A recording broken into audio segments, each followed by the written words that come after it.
Ambati Silks, Kanchipuram Saree Store, now in Vijayawada. Exclusive Pattu Sarees, Salwas and Lehengas. నమస్తే, welcome to Suman TV. నేను మీ కృష్ణవేణి. అక్షయ తృతీయ ఈ మాట వినగానే first అందరూ చేసే పని బంగారం కొనాలి అని. సరే, ఒకప్పుడు అంటే బంగారం కొందామన్నా అప్పు చేసైనా కొనేంత కాస్త రేట్ అటు ఇటుగా ఉండేది. ఇప్పుడు 1,50,000కి పైగా ఉన్న బంగారం ఒక మధ్యతరగతి వ్యక్తి అరగ్రాము కొనాలన్నా 8,000 తీసుకుని వెళ్లాల్సిన పరిస్థితి. ఈ వేలంబెరిగా చెప్తున్న అనేక మంది విషయాలు విని అసలు కొనుక్కుంటే ఏదో జరిగిపోతుందేమో, మాకు అసలు ఎప్పటికీ డబ్బులు రావేమో అన్న భయాలు. ఇవాళకి ఈ ఎపిసోడ్తో ఆ భయాలన్నిటికీ చెక్ పెట్టాలని నిర్ణయించుకుంది సుమన్ టీవీ. ఈ అంశం గురించి సవివరంగా మనకు తెలియజేయడానికి ఈరోజు మనతో పాటు ఉన్నారు ప్రముఖ జ్యోతిష్యులు, సంకల్ప మందిర్ నిర్వాహకులు బ్రహ్మశ్రీ నందిభట్ల శర్మ గారు. మాట్లాడతారు. గురువు గారు నమస్కారం. వాగర్థవివ సంపృక్తౌ వాగర్థ ప్రతిపత్తయే జగతః పితరౌ వందే పార్వతీ పరమేశ్వరౌ ఆదిత్యాయ చ సోమాయ మంగళాయ బుధాయ చ గురు శుక్ర శనిభ్యశ్చ రాహవే కేతవే నమః. శృంగేరి జగద్గురు పీఠాధిపతులకి, కంచి పీఠాధిపతులకి నమస్కారములు తెలియచేసుకుంటూ కార్యక్రమాన్ని ప్రారంభిద్దాం. గురువు గారు, అందరికీ ఉండే అనుమానం, ధనత్రయోదశి అక్షయ తృతీయ వచ్చిందంటే ఇంట్లో ఉన్న డబ్బులు పట్టుకెళ్ళి, కొందరైతే భర్తని తిట్టి అసలు ఇవాళ బంగారం కొనుక్కుంటే ఎలా అని ఈ విషయం మీద గొడవలు అవుతున్న ఇల్లు కూడా చూస్తున్నా నేను. పాపం కొనలేని వాళ్ళు చాలా బాధలో, మేము బంగారం కొనలేకపోతున్నాం, మాకు మంచి జరగదేమో అని. ఇందులో ఎంతవరకు నిజం ఉంది? అసలు ఇది ఎక్కడ స్టార్ట్ అయింది ఇలా కొనాలనేది? ఇది మనం గమనించుకుంటేనమ్మా, బంగారము అనేటువంటిది కలిపురుషుడు ఉండేటువంటి స్థానాలలో ఒకటి. ఈ కలిపురుషుడు ఉండే స్థానాల్లో ఉన్నటువంటి బంగారాన్ని మనము ఎక్కువగా ఇప్పుడు ముబ్బుడుగా కొనుక్కొచ్చుకొని పెట్టుకుంటున్నాం. పైగా గమనించుకున్నట్లయితే ఆ రోజున గనక ధనత్రయోదశి కావచ్చు, లేదా అక్షయ తృతీయ రోజు, అక్షయం కానటువంటిది, ఆ రోజున బంగారం కొనుక్కొచ్చుకుంటే మన జీవితంలో అంటే ఎలాంటి, ఇది వ్యాపార ప్రకటన. వ్యాపారులు కేవలం వాళ్ళ యొక్క ఉన్నటువంటి సొమ్ముని అమ్ముకోవడం కోసం ఇది పెట్టి ఈ రోజున కొనుక్కోండి అని చెప్పి ప్రకటనల ద్వారా జనాలకి లేని కోరికను కలిగింపచేసి, ఇది కొనుక్కోమని పెట్టుకోమని ఏ గురువులు చెప్పలేదు, ఏ జ్యోతిష్యులు చెప్పలేదు, ఏ పండితులు కూడా చెప్పలేదు. ఎందుకు ఎవరు చెప్పలేదంటే, అసలు ఏ పురాణాల్లో కూడా బంగారం కొనుక్కోమని చెప్పలేదు. అంటే మీకు తెలిసినంతగా పంచపాండవులు కానీ, రామాయణంలో కానీ, ఎవరైనా కానీ, పురాణ పురుషులు ఎవరైనా కానీ బంగారం కొనుక్కొని వేసుకున్నారు, బంగారు ఆభరణాలు పలానా రోజు అంటే మనకంటే తెలియని పురాణాలు వాళ్ళకి తెలుసా? వాళ్ళకి తెలియవా? మనకే ఎక్కువగా తెలుసా? ఏ పాత్ర అయినా కానీ బంగారం కొనుక్కున్నట్టుగా ఉందా? అసలు సీతమ్మ వారు అడవిలో ఉన్నప్పుడు ఎన్నో అక్షయ తృతీయాలు వచ్చి ఉంటాయి కదా, అమ్మాయితే కొనుక్కోలేదు. అలాగే ఇవన్నీ కూడా వ్యాపారులు తమ ప్రకటన కోసం, ఎందుకంటే ఒక చిన్న 1/2 గ్రాము కాదు, 1/4 గ్రాము కొన్నా మళ్ళీ వచ్చే అక్షయ తృతీయో ధనత్రయోదశికో అది గుడ్లు పెట్టి కిలో బంగారం చేస్తుంది అని చెప్పి వ్యాపార ప్రకటనలు ఉండడం వల్ల మనిషికి ఉండే అత్యాశ, బంగారం అంటేనే ఆశ, ఆ ఆశకి జనాలు పాపం లోబడిపోయి డబ్బులున్నా లేకపోయినా మీరు అన్నట్టుగా అప్పులు చేసైనా తీసుకొచ్చుకొని కొనుక్కుంటున్నారు. ఇది మరీ దారుణం అమ్మ. అసలు బంగారం కొనమని ఎక్కడా శాస్త్రంలో చెప్పబడలేదు. కానీ ఈ బంగార ప్రభావం వల్లనే విపరీతమైనటువంటి ఇబ్బందులు మానవులకి కలుగుతున్నాయి. అసలు ఈ యొక్క అక్షయ తృతీయ రోజునైనా, ధనత్రయోదశి రోజునైనా, ఏదైనా పండుగ సందర్భంలో, పుణ్యప్రదమైనటువంటి సందర్భంలో దానము చేయమన్నారు. కాంచనం కర్మ విమోచనం.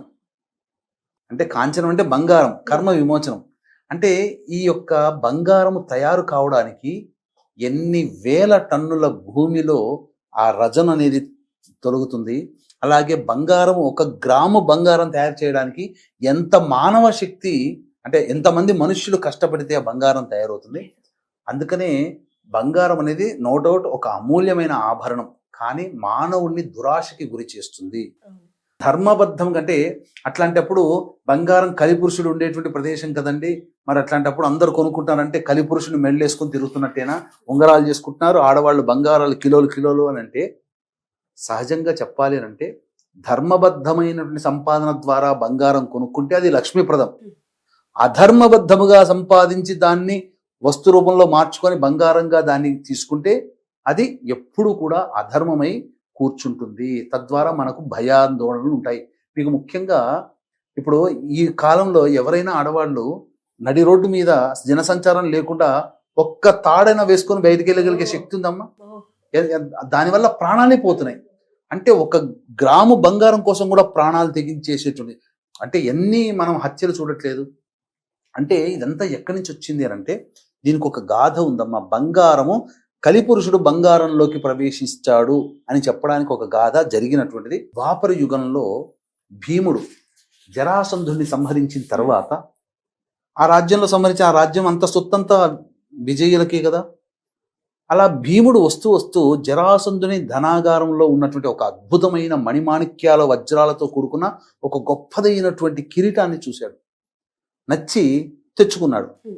ధర్మరాజుకు చూపిస్తే అప్పుడు ధర్మరాజు అన్నాడు, ఇది అధర్మంగా నువ్వు తెచ్చావు, ఇది ధర్మబద్ధమైనది కాదు, దీన్ని ఉపయోగించుకో అని చెప్పి ఎక్కడో మూలన ఒక గృహంలో పడేసేశాడు. తర్వాత అతను ఎప్పుడు పట్టించుకోలేదు. భీముడు కూడా దాన్ని వాడలేదు, ధర్మరాజు వాడలేదు. పరీక్షిత్తు కూడా చూశాడు, కానీ పరీక్షిత్తు కూడాను ఎప్పుడు వాడలేదు. అయితే ఈ పరీక్షిత్తు అనేటువంటి వాడు గొప్ప మహారాజు. పరీక్షిత్తు గురించి మనకు చాలా మటుకు తెలిసింది ఇంతే, కానీ తెలియాల్సింది చాలా గొప్పది. అంటే చాలా గొప్ప రాజుగా కీర్తి గడించాడు. ప్రజల్ని కన్న బిడ్డల్లా ధర్మంగా పాలించాడు. అందుకని ఆ పరీక్షిత్తు పరిపాలిస్తున్న సమయంలో ద్వాపర యుగాంతం అవుతుంది, కలిపురుషుడు రావాలి. కలిపురుషుడు రావడానికి ప్రవేశం జరగట్లేదు. ప్రవేశం రాకపోయేసరికి ఇక ఇట్లయితే కాదని చెప్పి కలిపురుషుని దగ్గర పోయి కాళ్ళ వేళపడి, అయ్యా నేను కలిపురుషుణ్ణి, ద్వాపర యుగం అయిపోతుంది, నేను రావాలి, నాకు అవకాశం ఇవ్వండి, మీరున్నంత వరకు నేను ప్రవేశం చేయలేకపోతున్నాను, కాబట్టి యుగ ధర్మం ప్రకారం నేను రావాల్సిందే అని అంటాడు. అంటే అప్పుడు ఏం చెప్పాడంటే, సరే నీవు ఎక్కడెక్కడ ఉండాలి, జూదం జరిగే చోట, మద్యపానం సేవించే చోట, అహింస ఉండే చోట, అత్యాశ ఉండే చోట, అధర్మం ఉండే చోట, ఈ 5 చోట్లలో నీకు ఆ స్థానం ఇస్తున్నాను. ఇక నా రాజ్యంలో కాదు, అంటే నా రాజ్యం అంటే ఈ భూమి అంతా ఆయనదే ఒకప్పుడు, ఈ భూమి మీద నువ్వు ఎక్కడ ఉంటాయో అక్కడికి వెళ్ళు అని అంటాడు. అన్న తర్వాత కలిపురుషుడు ప్రవేశం జరిగింది. ఇలా జరిగినటువంటి సందర్భంలో చాలా చోట్ల కలిపురుషుడు ప్రవేశం చేశాడు. ఒకానొక సందర్భంలో వేటకు వెళుతూ అక్కడ గృహంలో దాచబడ్డటువంటి కిరీటం ఉంది కదా, ఆ కిరీటాన్ని చూసి ఆనందపడి ముచ్చటగా వేసుకొని వేటకు బయలుదేరాడు. అప్పుడు వేసిన తర్వాత అతనిలో అత్యాశ, రాజు అనే దర్పము, కోపము, అతనిలో కలిపురుషుడు ప్రవేశం చేసేశాడు. ఎందుకంటే బంగారం అని అంటే అది ఒక ఆస్తి మొదటి నుంచి కూడా. అందుకనే ప్రపంచమంతా కూడా ఇప్పుడు డబ్బుని పక్కకు పెట్టి బంగారం మీదనే ఎక్కువగా నిల్వలు కేటాయిస్తుంది, బంగారం మీదనే ట్రేడింగ్ జరుగుతుంది. ఇది ఇప్పటి నుంచి కాదు, బంగారం అనేది అమూల్యమైన వస్తువు, యుగ యుగాల నుంచి ఉంది.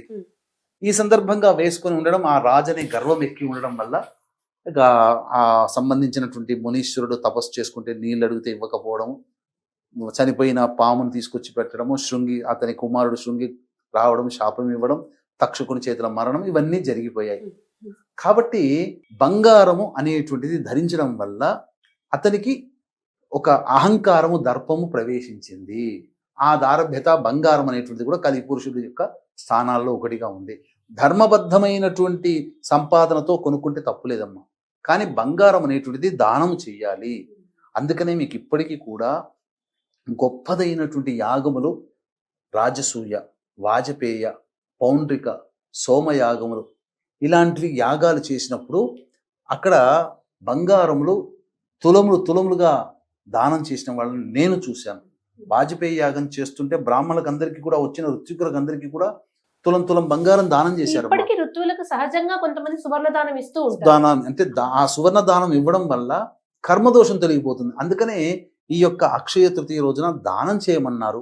అందరికీ మీరు అన్నట్టు శక్తి ఉండదు. కాబట్టి ఈ సందర్భంగా మనకు బంగారంతో సమానమైనటువంటిది దానం. అంటే ఆ బంగారమైనది విలువైన లోహం కాబట్టి దానితో సమానమైనటువంటి విలువైనటువంటి వెండి లోహాన్ని కానీ దానం చేయవచ్చు. అలాగే ప్రధానంగా ఆ రోజున సంబంధించినటువంటిది ఆ పుణ్యాన్ని సంపాదించుకోవడం. ఇప్పుడు అక్షయ తృతీయ వస్తుందమ్మా, 20వ తారీఖు రోజున చేసుకోవాలి. చాలా మంది 19వ తారీఖు అంటున్నారు, కానీ 19వ తారీఖు కాదు, 20వ తారీఖు రోజునే చేసుకోవాలి. ఉదక కుంభదానం చెయ్యాలి ఆ రోజున. ఈ అక్షయ తృతీయ సందర్భంగా ఉదక కుంభదానం అంటే ఒక మట్టి పాత్రలోనైనా, ఇత్తడి చెంబులోనైనా, లేకపోతే వెండి చెంబులోనైనా, రాగి చెంబులోనైనా, మట్టి చెంబులోనైనా చక్కగా నీరు వేసి పచ్చకర్పూరము, జాజికాయ, జాపత్రి, ఇలాచి, కుంకుమ పువ్వు అవన్నీ వేసి బ్రాహ్మడికైనా దానం చేయవచ్చు, లేదా అవకాశం ఉంటే ఎవరికైనా గొప్ప వాళ్ళకి దానం చేయవచ్చు, కుటుంబ పెద్దకి. ఇంకా చెప్పులు, విసనకర్ర, మిఠాయిలు, లడ్డూలు, అలాగే చక్కటి చల్లగా ఉంచేటువంటిది కాటన్ వస్త్రము, ఇవన్నీ కూడా గంధము ఇవన్నీ కూడా దానం చేయవచ్చు. మజ్జిగన్నాన్ని దానం చేయాలి. పుణ్య కార్యక్రమాలు చేసుకోవాలి. అంతే తప్ప మీకు అందుకని గమనించుకుంటే బంగారం ఎవరి దగ్గర అయితే ఎక్కువగా ఉంటుందో వాళ్ళందరికీ కూడా ప్రశాంతత లేని జీవితాన్ని గడుపుతున్నారు. ఎప్పుడు ఎవరొక్కరు చేసిపోతారో ఆ లోపలతో దాన్ని భద్రపరుచుకోలేక అనేక రోగాలమయమైపోతుంది. ఒక్క బంగారు లేడితోనే కదా రామాయణం అంతా రావణ వధ జరిగింది. ఒక్క బంగారు వర్ణంలో కనబడ్డ లేడిని చూసి ఎక్కడా లేదా బంగారు లేడి నాకు కావాలని అంటే అక్కడి నుంచి మొదలైనటువంటిది రావణ వధ సంహారం అక్కడి నుంచి ప్రారంభమైంది. అప్పటి వరకు రావణుడు అనే చర్చే లేదు సీతారాముల మధ్య. అప్పటి నుంచి ప్రారంభమైంది. అంటే బంగారం అనేటువంటి దానికి అంతటి విశిష్టత గొప్పతనం ఉంది. అలాగే బంగారంతో చేసుకున్నటువంటి శివలింగాన్ని అభిషేకం చేసిన గొప్ప పుణ్యప్రదం, బంగారంతో చేసిన విగ్రహాన్ని పూజించిన గొప్ప పుణ్యప్రదం. ఎందుకంటే విలువైన లోహము, అమూల్యమైనటువంటి లోహము చేసినటువంటి ప్రతిమలని పూజించడం కూడా. అందుకని ఈ రోజుల్లో చాలా మంది పెద్ద పెద్ద కుటుంబాలలో, ధనవంతుల కుటుంబాలలో షోకేస్లలో కూడా మంచిగా చక్కగా ఫ్రేమ్లు కట్టించుకుని ఆ ఫ్రేమ్లో బంగారంతో చేసినటువంటి దేవతామూర్తుల్ని పెట్టుకొని ప్రతిరోజు ఇంట్లో పూజ చేసుకుంటారు. ఒక గొప్పగా అమూల్యమైన వస్తువుగా ఇంట్లో పెట్టుకుంటారు. ఇలా చేసుకోవచ్చు. అంతే తప్ప ఈ అక్షయ తృతీయ రోజునే బంగారం కొనాలని ఎక్కడా లేదో దయచేసి వీక్షించేటువంటి సుమన్ టీవీ ప్రేక్షకులు కూడా బంగారాన్ని కొనమని ఎక్కడా చెప్పలేదు. కావాలైతే బంగారాన్ని కొని దానం చేయమన్నారు, కానీ కొని తెచ్చి ఇంట్లో పెట్టుకోండి అని మాత్రం ఎక్కడా చెప్పలేదు. కాబట్టి ఇటువంటి విషయాన్ని అందరూ దృష్టిలో పెట్టుకోండి. అంతేకాకుండా ఈ యొక్క సంబంధించినటువంటి అక్షయ తృతీయ రోజున మన పీఠమాధురంలో దేవతానుగ్రహం కోసమై అరుణాచల క్షేత్రంలో సర్వదోష నివారణ పూజల హోమాలలో భాగంగా నవగ్రహ పాశుపత హోమము, మృత్యుంజయ హోమం, రుద్ర హోమం, సుదర్శన హోమము, లక్ష్మీ మూలమంత్ర సంప్రతి లక్ష్మీ సూక్త హోమాన్ని జరిపించి శక్తిపాతం చేసినటువంటి కరుంగలి మాల ఉచితంగా ఇవ్వడం జరుగుతుంది. అవకాశం ఉన్న వాళ్ళు స్క్రీన్ పై కనిపిస్తున్నటువంటి నెంబర్కి కాంటాక్ట్ చేసి మీ గోత్రనామాదులు 19వ తారీఖు రాత్రి 9 గంటల లోపల నమోదు చేసుకోవచ్చు. చక్కగా వివరించారు గురువు గారు, ధన్యవాదాలు. సర్వం శ్రీ ఉమామహేశ్వర పరబ్రహ్మార్పణమస్తు.